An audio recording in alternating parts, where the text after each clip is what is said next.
Dirty and bloody, Renato finally reached Lapino. The rabbit was practicing his shuffle.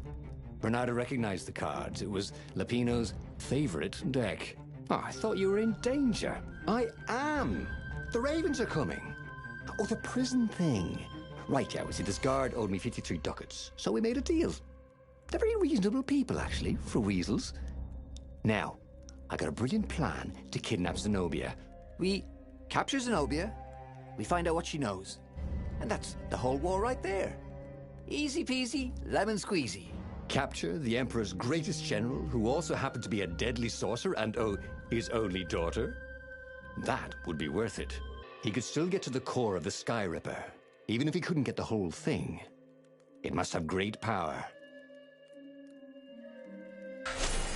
Zenobia wasn't just the Emperor's daughter, of course. She'd been Renato's best friend in Sword Fu school. And you're still mad for her, the rabbit reminded him. They'd been close.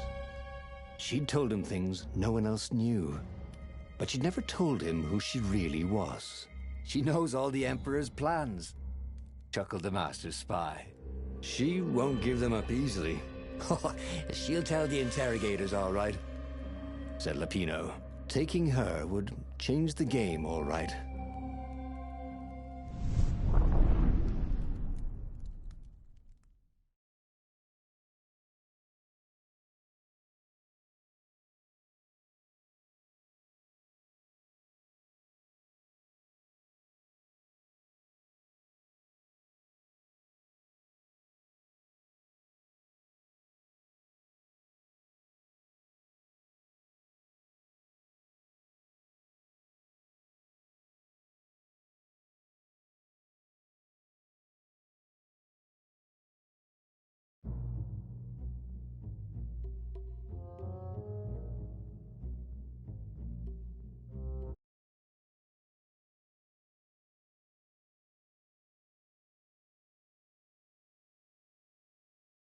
The city was already under Zenobia's control.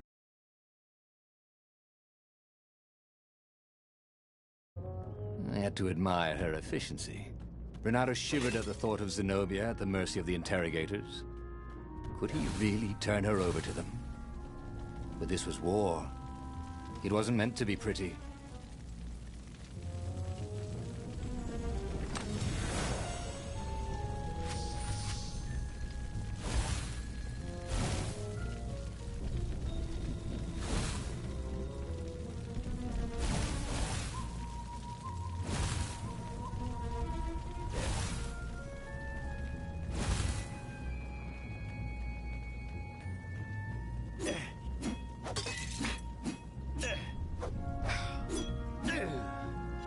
Truth was, Renato really liked the sound his sword made in the air.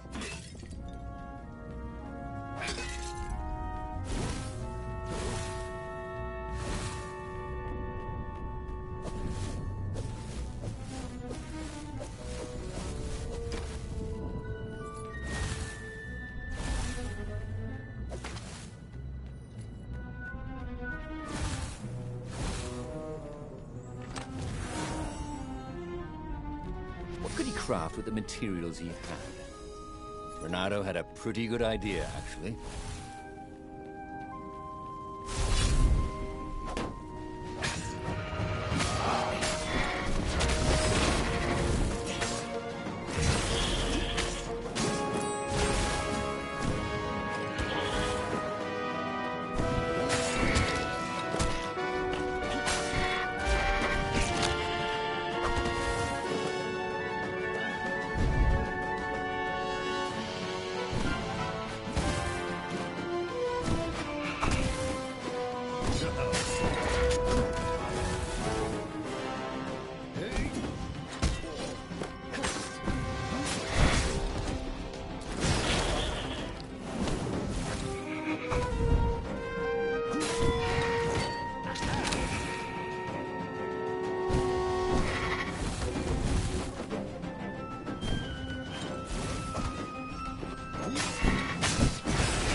He was practically sure he'd find something useful in one of these things.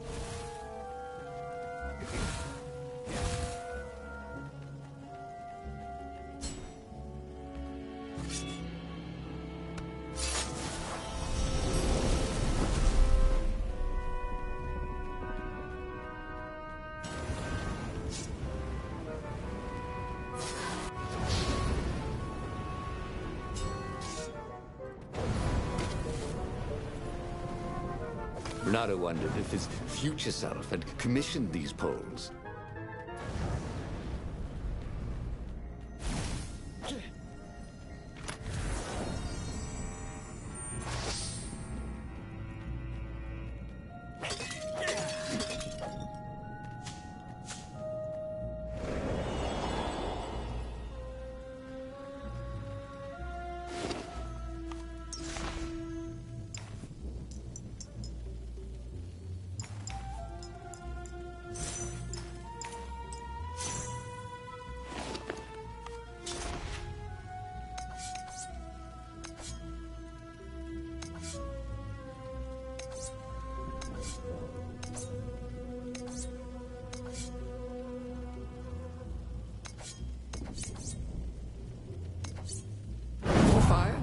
Yes, please.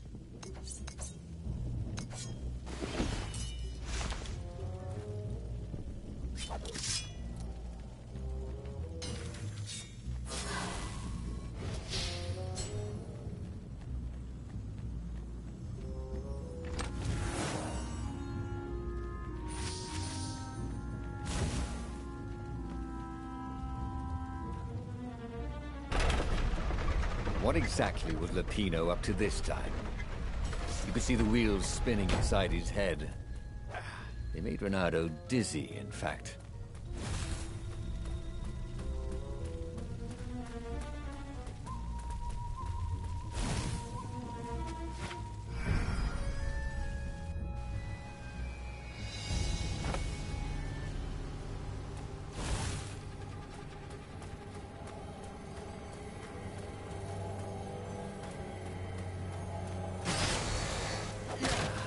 You blinked.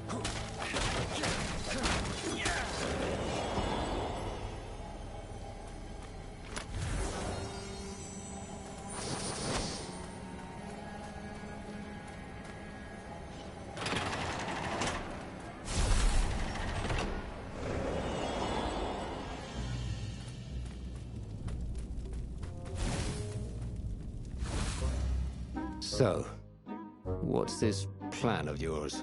Use me as bait, said Lupino. And he outlined a slightly complicated plan that involved geese, a net, setting the Farfarer a little bit on fire, Lupino dressing as an old blind toad, and Bernardo hiding inside a monstrous watermelon. What could possibly go wrong? Thought Bernardo.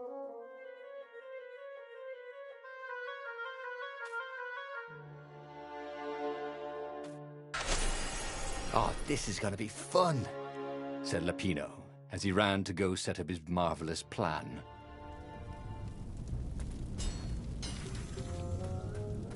That is a very cool sword, thought Renara. No, seriously, he couldn't feel his paw anymore.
Should have done a barrel roll, he thought, as he died.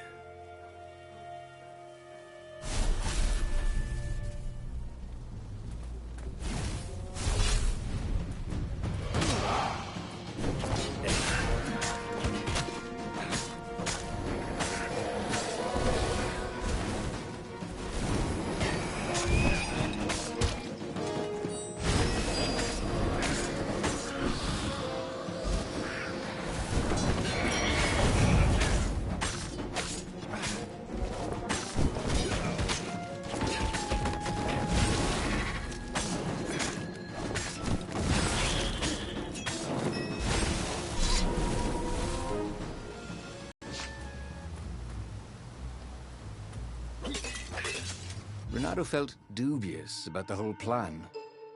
With every step, he was waiting for it all to go horribly wrong. But against all odds, Lupino's idiotic plan worked. Zenobia's ravens ran off after the geese, the net dropped, and Renato jumped out of the watermelon and put his sword to Zenobia's throat. "Renato," she said, "are those new scars? They look good on you. You never returned my velvet jacket. It was my favorite. You look stupid in velvet. Oh, what does an imperial princess know about style? Oh, get a room, you two," said Lupino. But the fleet was coming on fast, so they put Zenobia on the Farfarer and took her east over the Nexus. She'd vanished from Swordfu School, from his life, without even saying goodbye, without ever telling him she was the Emperor's adopted daughter. Ah, Lupino was right, Renato thought reluctantly. She knows things. She recognized his look. "You're taking me to the interrogators, aren't you?" she said, wide-eyed. And then she jumped, with horror. Renato saw Zenobia plummeting. Then he saw the Nexus below them. Cats always land on their feet. "Ah, she'll head for the Imperial outpost," yelled Lupino. "You have to catch her.